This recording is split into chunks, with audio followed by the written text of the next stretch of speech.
something that just happened in the last hour or two. Rick Santorum has suspended his campaign, and we're curious what that might mean to your campaign, because it might eliminate the need for a high-interest presidential primary here in Indiana. So does that impact you as an incumbent? I don't believe that Rick Santorum's withdrawal will impact the senatorial campaign. I've read, as you have, maybe you've written, that a high-profile campaign, particularly between Mitt Romney and Rick Santorum, might bring out followers of both and a good bit of organizational effort. The general thought had been that given the lateness of the Indiana campaign and the lack of financial resources the Santorum campaign had, that essentially there might be some advantage to Mitt Romney in terms of just block and tackle work or TV ads or whatever he was going to do. But at the same time, and this has been conflicting polls, have indicated that a race between the two was pretty close in Indiana. In fact, earlier polling, 2 or 3 months back, gave Santorum a fairly wide lead over Romney that had been closing in more recent polls, depending upon which ones you interpret. And so I'm not certain how it would have fared 4 weeks from now, but it would appear that, and I answer your question as I have, that if the two had been fairly matched and supporters somehow were affiliated with me and my opponent and the two presidential candidates, it might have been an even Steven.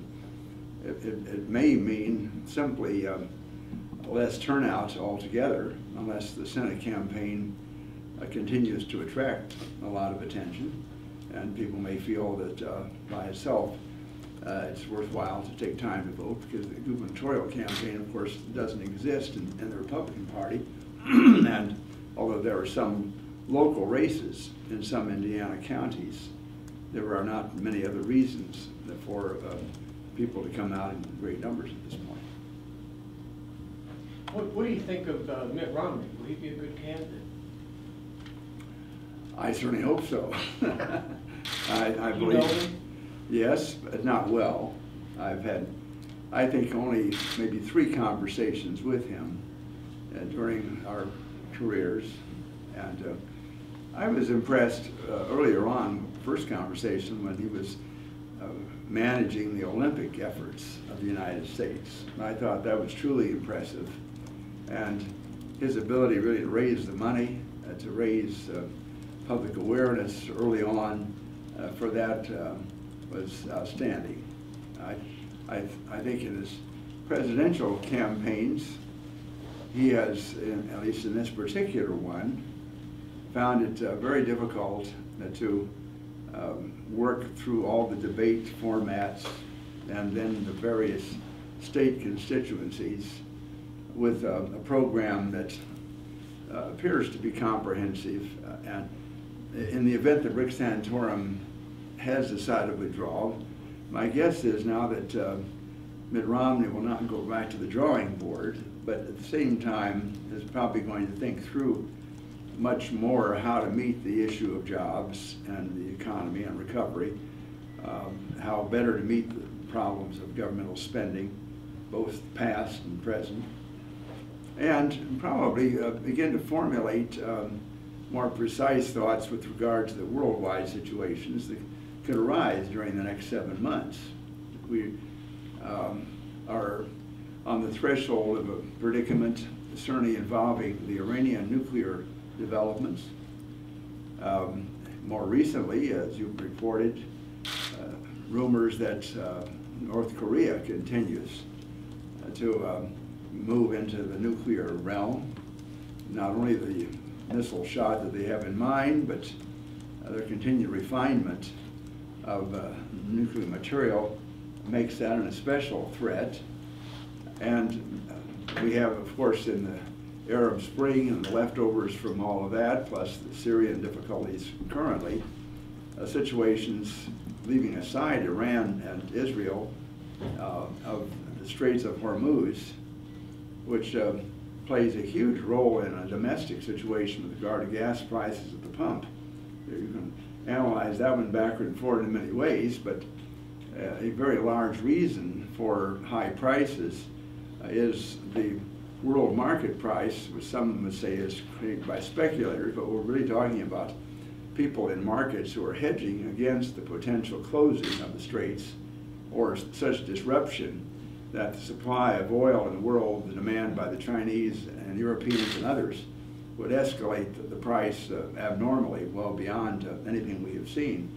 If that is not the case, why then we could have an abrupt downturn the other way, but right now foreign policy influences this domestic issue a great deal more really than supply and demand in the United States. And I think Romney, when you get back to your question, will need to address this, because clearly this has been a vulnerability for President Obama, the price at the pump, and as well as the jobs issue, which doesn't go away. Well, how important is the Keystone pipeline to any of this? It's important. I don't want to overstate the situation and the solution to the gas at the pump situation, because the oil coming through the Keystone pipeline has to await the construction of the pipeline. But it is an issue that is important because it's brought to the fore different groups that are part of President Obama's constituency. My own view, the reason why the president has postponed his decision on this is that he is between those who, for instance, rallied around the White House, condemning him roundly for even considering bringing more oil into the United States.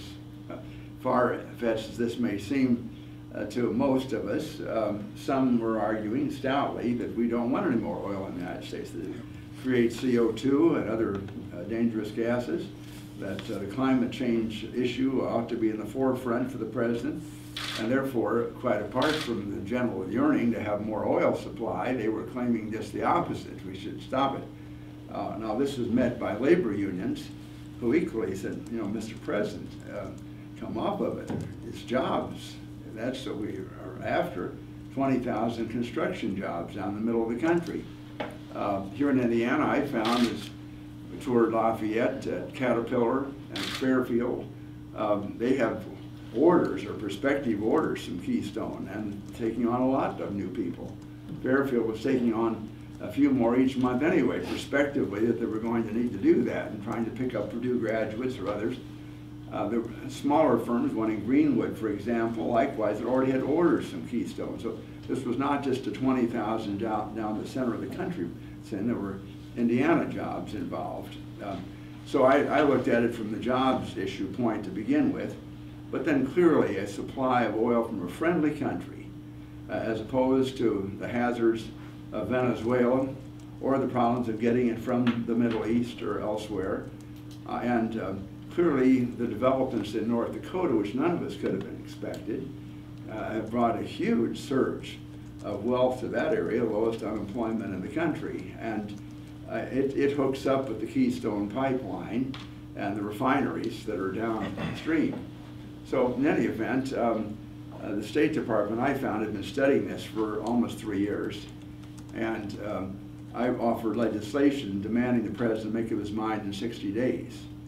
Now, my bill would not have passed 2 houses, although there were 40 sponsors in the Senate. Immediately, people leapt on the stage to be a part of my press conference, except for the fact that we had to take action on the reduction of Social Security taxes, the 6% to 4%, which most people wanted to extend at least into the coming year while it was discussed. So I got my bill as an amendment to that. It passed both houses, and the president signed it because it dealt with Social Security.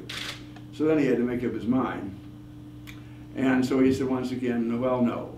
I said, this really needs more study, and I'd like the State Department to tell me about February 2013, what they think about this, sort of after the election. So then I offered legislation. We just said we've got to build it. And that has a lot of co-sponsorship. It was an amendment to the highway bill which failed barely because it needed 60 votes through the parliamentary situation, got to 57. So we might try again somewhere else. But in the meanwhile, the president of all things went down to Cushing, Oklahoma, to hold his own press conference and mentioned that a third of the Keystone pipeline was going to be built from Cushing to the Gulf, but not the part of Cushing to Canada. This is going to be studied for some reason or other. But it was a concession of sorts to people who found this confounding altogether, I suspect. But I mention this not as a solution for the president's problem of the price at the pump, but as an important part of our energy policy advancing onward. We really do need that safe supply. We do need the jobs now and the revenues that are going to come from that job back to jobs in Indiana now. Senator, they say that all politics is local, so I want to ask you something a little bit more locally focused than the Keystone Energy Pipeline. One of the things that we are very interested in here is the construction of I-69. Yes. Can you tell us a little bit about what, where the work to get bridges? Because we've got I-69 coming from Indianapolis to Evansville, and then Henderson south, but that key link, those bridges are crucially important to us and to this community and to this region of the nation. Where does that stand? Have you had talks with the Kentucky senators about how we're going to get these bridges built? Well, I have, but I've also talked to delegations coming from this area, plus people from Kentucky, for that matter, and from Illinois, who are interested for a variety of reasons in the whole area development.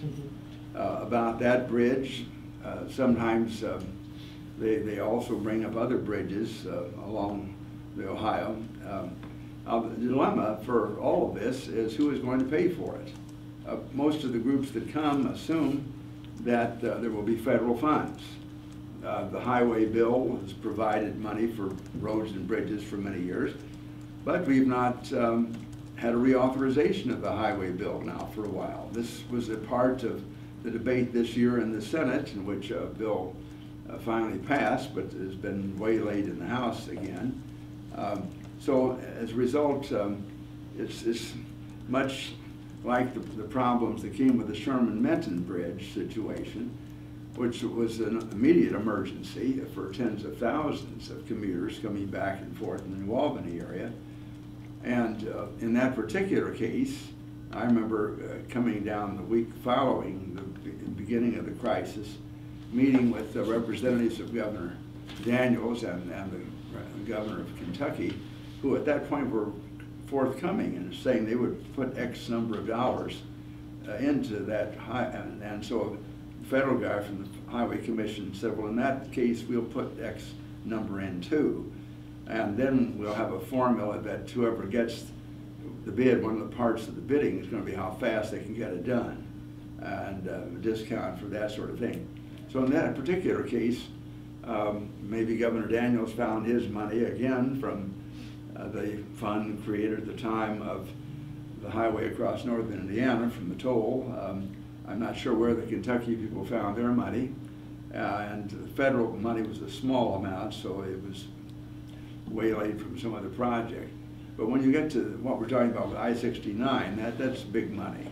Now, in the case of the constituents who came in, they may not be representative of local government here, but they were feeling this is going to require a toll, and a fairly sizable one, that the users of the bridge will be paying for a long time, the bond issue and what's cost there. But they were also, of course, hoping at some point there will be some federal appropriations. There will be a revival, at least, of infrastructure spending in the country. On the other hand, the budget battles that we are having are moving precisely the other way. Many people are indicating that it's not by chance that the highway bill has not moved for a while. This is simply federal spending that cannot be afforded at this time. If you're serious about moving toward a balanced budget, serious about the Ryan plan or any other plan that somebody might adopt, and so that leads to general consternation. And I can well understand with regard to the I-69 why that anxiety is there, because there does not appear to be an avenue right now terms of federal money. And the state monies may be more than the two states can put up as opposed to the short amounts that were required for the Sherman-Minton. But this is considered a federal project to connect, routes from Canada all the way to Mexico. So wouldn't it just be logical to assume that there would be federal money to Well, it help? may be logical, but then the question is, how do you get the money?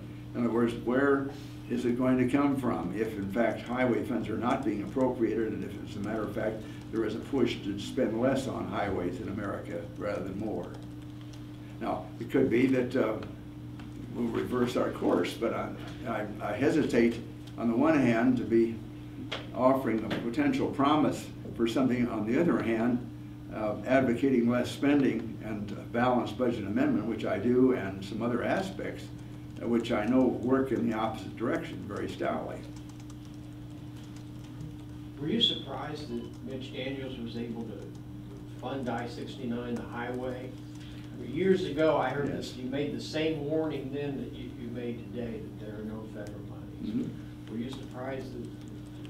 Well, I suppose I was both surprised but applauded his selling of the toll road or the rights of that highway to obtain a huge sum of money, which has made possible infrastructure changes that are substantial in Indiana throughout his tenure, by and large. It was an extremely controversial step, politically very costly to him for quite a while, as well as for other Republicans who were anywhere close to that highway, because people felt that essentially they were going to be paying more to the Canadians or the Australians or whoever else, and for a long while. It was a long-term project, but it did put a pool of money at the disposal of the governor and the legislature, which has made a huge difference in terms of infrastructure in our state. Now, most other states have not had that kind of opportunity. And so, as a result, we have testimony all the time before the Congress of not the building of new interstates, but the interstates, well, in very bad repair. It's not just potholes on the city streets. You get into more serious problems in terms of commerce across the country. But it was a courageous move by the governor, which I applauded and I feel made a big difference for us. But that has not occurred elsewhere. Using the Kentucky side, I'm not certain they have any hopes of revenues of that sort. So it gets back then, will there be federal money, highway money at some point? If there is, then we get to the subject, which is always hot and heavy, of so-called earmarks. Why, if there was even federal money, would that be allocated to a bridge that connected I-69 and came through Indiana? Well, it might be that in their wisdom, the Department of Transportation or the highway authorities, taking a look at the whole country, say that this is logically a project that is among the best. But what we're up to, I think, and this is a very big example of this, is that with so-called earmarks being banned, so that one cannot even put them on your website, make an amendment as I used to, and have debate in the two houses and so forth, the best I can do is to take my clients, in this case Hoosiers, over to a bureaucrat in the Department of Transportation and try to make a case that, because he's going to make the decision. We're not going to in the Congress. We've ruled that out because for some reason people have said that earmarks are evil. There's too much spending going on, too much behind the wall and so forth. Well, as I say, I removed that part. It went very transparent. The advocacy was right up front. It still is, but it's in somebody else's office, in which I'm not going to be able to make any difference with regard to that bridge as we talk about it. Let me ask you one more question and I'll shut up. I want to ask you about the residency controversy. Yes. Were you surprised, are you surprised that some Hoosiers might be bothered that their senator didn't have a residence in the state? I don't believe that that has ever been an issue until the last few weeks, in which persons, and I don't describe this to my opponent's campaign, but others doing negative research, and people make a living out of doing this sort of thing, believe that they could make a controversy from the residence issue. The reason I say this is that long ago, when I was elected to the Senate, I thought through carefully with the Attorney General of Indiana, as well as the Marion County Election Board, what the circumstances would be for residents and for my voting rights and for that of my wife, Charlene. And they indicated that in the same way as when I had left for military service in the past, I would vote from the last address that I had, on the assumption, which is true, that I would return to Indiana, that this is my home. And so we affirmed that at other times along the way during 35 years in which I've been voting regularly as Charlene at the precinct, very close to the residence that we occupied. And it was only in this particular year that the issue first arose, strangely enough, at the time that the Indiana Election Board was meeting to certify who would be on the ballot, running for president and running for the Senate. Lo and behold, some folks came out of the woodwork and said Lugar is ineligible even to be on the ballot.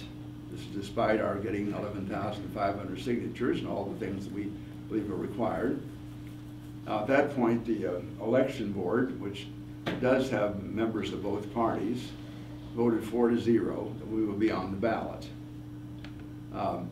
So that took care of that, but then came along another set of folks, and they said, well, you can't vote in Indiana. And they came before the Marion County Board. It has 3 members, the 2 are Democrats and 1 is Republican, and they voted 2-1 that Char and I could not vote. So this came as a shock, to say the least. So our attorney said, well, we'll have to appeal immediately for an injunction from the Superior Court so you can vote, and we'll have to do this prior to May the 9th and all, so that it can be clarified. So we filed for that. It was about to come to the Superior Court when the Marion County attorneys said, now all things considered, why don't we talk about this? So our attorney visited with them, and they said, doesn't Lugar own a farm in Indianapolis? And he said, well, of course we do. A very well-known property of 604 acres with signs there, Richard Lugar, Tree Farmer of the Year 2003, and all there. And so they suggested, well, it might be a nice way to deal with this, to have our voting residents on the farm at 5525 Man Road. And if that was the case, and that was acceptable, we should register there promptly, and that would end the litigation and so forth. So we accepted their advice, in the same way I've accepted the advice for 35 years of the Attorney General and the Marion County officials, and we registered there. But it became an issue when my opponent then appeared in a television commercial standing in front of the house that we had lived in, that had been our voting address for 35 years, and indicated that Lugar doesn't have a residence or whatever was being contended. And so I regret that this occurred, but nevertheless, we will be voting from the Man Road from the farm. The allegation will be made, well, are you living there in the house? No, the house is empty. It's sitting there in front of a mailbox there right across the street from a lovely school that Decatur Township has founded, and that has my name on it as Richard Lugar Educational Preserve or what have you. But in any event, that's the way that has been resolved, at least for this election. Is I-69 going to come through your farm? No. Wasn't that an issue at one time? Well, it was suggested that that I-69 might go on either side of White River. We're on the western side of White River in Decatur Township. the Perry Township is on the eastern side, and ultimately the election of the people doing the road was that it would go on the eastern side. It was many years ago, but in honest answer to the question, I heard rumors that both routes were being considered at one point, and so they could have come if they'd gone on the other side of the river through our. I think you said property. no, it's not. Senator, what would you say to an individual who might say, well, I want my senator to not to meet a legal requirement for Indiana residency, but to actually live here?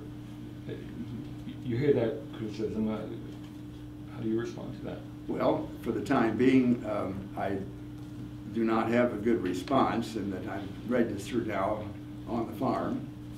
And perhaps it's a course of action that I should consider. But, you know, without really going into a more personal details than you want to hear, but the issue having been raised, at the time that I was elected, and given the advice we've been given about the residents, Shara and I felt that in terms of the strength of our marriage and the raising of our 4 sons, that we wanted to be together as a family, that we took family values and our marriage very seriously, and that the best way of doing that would be to buy a house in the Washington area in a school district. Langley High School was the high school we had heard highly recommended.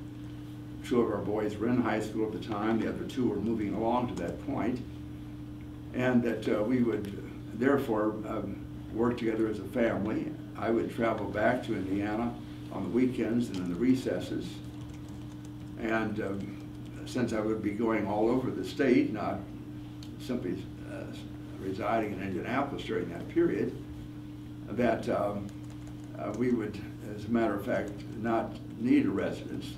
What we found is that the Washington property that we purchased cost a great deal more money than we had in those days. As mayor of Indianapolis, I think my final salary was either $38,000 or $40,000. I had 1 year of teaching at the University of Indianapolis in the interim while I was running successfully at 76, which I earned about $30,000. And the Senate salary in those days was $47,000. And so as a result, we simply could not afford to maintain 2 houses. We tried for a while, but things did not work out well, so we sold that property and thus reduced the mortgage that we had just obtained on the property in Washington. You can make the case, well, that was 35 years ago, and are you better off financially now than you were then? Yes, but until all of this arose, from what I believe was a sort of a negative research effort by people trying to cause difficulty in the election, I've not seen a particular reason to buy property or to rent property in Indiana that I was not going to use, because I don't spend that much time in any part of the state. When I come back, we have a very vigorous schedule that takes us around the state, and that's the way it ought to be. So in answer to your question, maybe I should reconsider, given all of this. On the other hand, maybe this is simply election fervor, and by and large, we sort of leave things as they are.